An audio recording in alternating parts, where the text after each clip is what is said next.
Hello friends, आज फिर मैं आपके सामने हूँ अपने यूट्यूब चैनल दिल की किताब से में। दोस्तों, आज मैं जिस शख्स का जिक्र करने जा रहा हूँ उस शख्स को सारी दुनिया जानती है और वो शख्स हैं रफ़ी साहब। रफ़ी साहब जिनका नाम लेते ही दिलो दिमाग के अंदर अनगिनत हज़ारों गाने हैं, वो गाने गूंजने लगते हैं।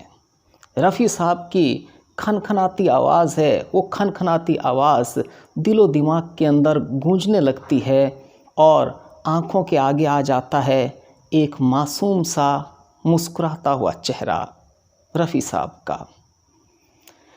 रफ़ी साहब हैं बहुत ही सीधे और सरल स्वभाव के थे, ये सारी दुनिया जानती है। और रफ़ी साहब का दिल है, वो दिल एक मासूम बच्चे की तरह था जिसमें कोई छल कपट नहीं था, बिल्कुल पाक कोरे कागज़ की तरह, बिना किसी द्वेष भावना के।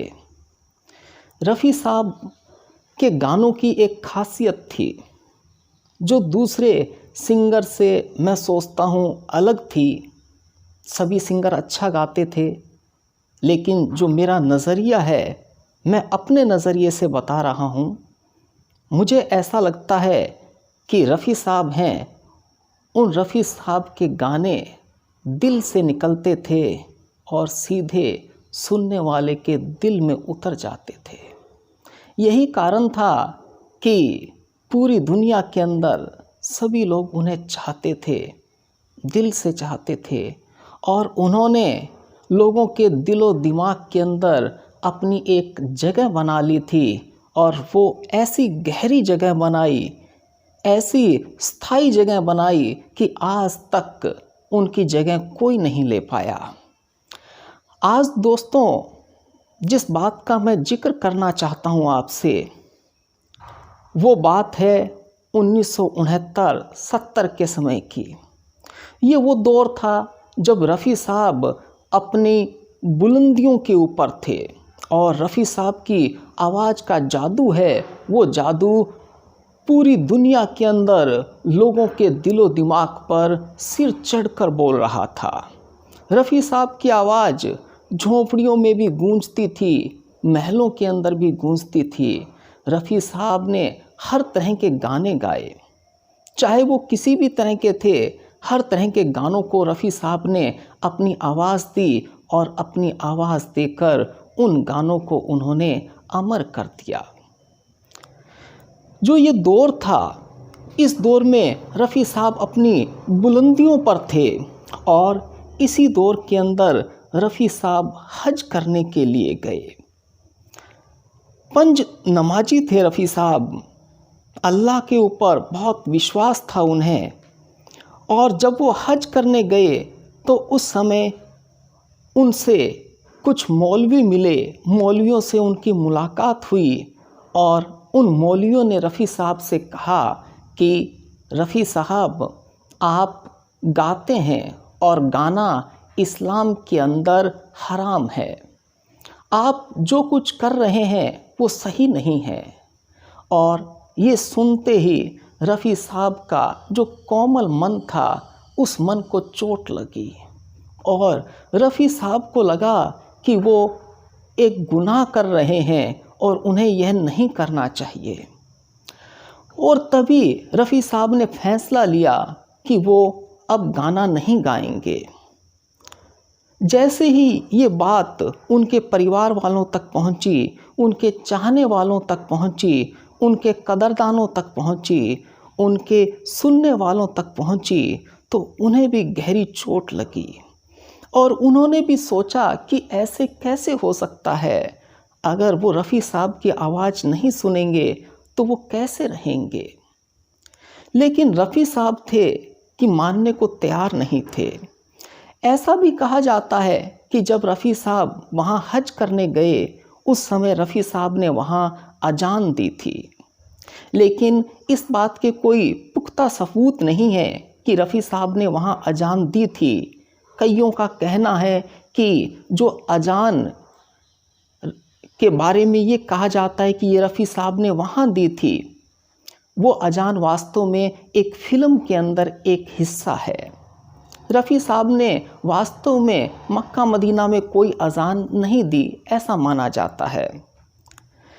जब रफ़ी साहब लौटे तो उन्होंने गाना बंद कर दिया था और पूरा का पूरा वो अध्यात्म में डूब गए, अल्लाह के अंदर डूब गए और उसी के अंदर खोए रहते। उनके बेटे बेटियों ने उन्हें खूब मनाया, लेकिन रफ़ी साहब ने किसी की नहीं सुनी। और उसी समय उनके बहुत करीब, उनके बहुत चहेते नौशाद साहब हैं, वो नौशाद साहब रफ़ी साहब के पास आए और उन्होंने रफ़ी साहब से बात की। रफ़ी साहब भी नौशाद साहब की बहुत इज्जत किया करते थे, क्योंकि सही मायनों में देखो तो ये नौशाद साहब ही थे जिन नौशाद साहब ने रफ़ी साहब के हुनर को तराशा और तराश के एक कोहिनूर बनाकर हम सब के सामने पेश किया। नौशाद साहब ने रफ़ी साहब से कहा कि रफ़ी साहब, आपकी ये आवाज़ आपकी खुद की अमानत नहीं है, ये पूरे आवाम की अमानत है, और अल्लाह ने जो आपको ये आवाज़ दी है वो आवाज़ इसलिए दी है कि आप आवाम हैं, उसके दुख दर्द हैं, वो अपनी इस सुकून भरी आवाज़ से दूर करो। आप उनके तड़पते दिल हैं, उन दिलों को अपनी खनकती हुई आवाज़ से शांत करो। उनके दिल हैं, उनके सुकून से भर दो, उनको सुकून मिले, शांति मिले, किससे? तुम्हारी आवाज़ से। तो आप ऐसा मत समझिए कि आपकी आवाज़ है, इसके ऊपर आपका ही हक है। और दूसरा, आपका जो परिवार है, उस परिवार को चलाने के लिए अब जो पूंजी चाहिए, उसका जरिया भी आपकी आवाज़ है। तो आप अगर गाते हो तो इसमें कुछ गलत नहीं है, ये हराम नहीं है। गाना भी और गाकर लाखों लोगों के दिलों को सुकून देना भी अल्लाह की एक इबादत है।